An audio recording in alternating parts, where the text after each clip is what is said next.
غازی منی vlog میں خوش آمدید۔ گزشتہ 6 ویلاگ چھٹیوں کے دنوں کے تھے۔ آج سے دفتر جانا تھا، تیار ہوئے اور کام پر چل پڑے۔ پھر وہی قید و قفس، آفس میں کاموں کا ہجوم تھا۔ ٹو ڈو لسٹ بنائی، کام کا باقاعدہ آغاز کرنے سے پہلے قرآن پاک کی تلاوت کی، خیر و عافیت کی، رب ذوالجلال سے دعا مانگی، پھر کام کام اور بس کام۔ دوپہر کو فرانس پیرس سے ہمارے دوست کی ویڈیو کال آئی۔ جھٹ سے کہنے لگے، غازی صاحب یورپ کے ویزے کا کیا بنا اور کب آ رہے ہیں؟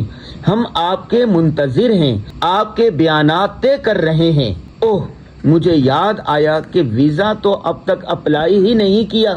جلدی سے ویزے کے لیے ڈاکومنٹ کی فائل نکالی، مطلوبہ کاغذات تلاش کیے، بینک جا کر اسٹیٹمنٹ اور کورنگ لیٹر بنوایا۔ یورپ کے ویزے کے لیے 16 مختلف قسم کے کاغذات کی ضرورت ہوتی ہے۔ اس کی تفصیلات ہم نے اپنے سفر ناموں میں لکھ دی ہے۔ یورپ جانے کے خواہش مند اس کا ضرور مطالعہ کر لیں، ورنہ ویزا نہیں لگے گا۔ ہم نے شام تک فائل تیار کر کے ویزا کے لیے روانہ کر دی۔ آج کی ضروری بات یہ ہے کہ انتھک محنت اور مستقل مزاجی کی عادت ڈالیں۔ یہ دونوں چیزیں ناکام آدمی کو بھی کامیابی کے دہلیز تک پہنچا دیتی ہیں۔ اللہ حافظ۔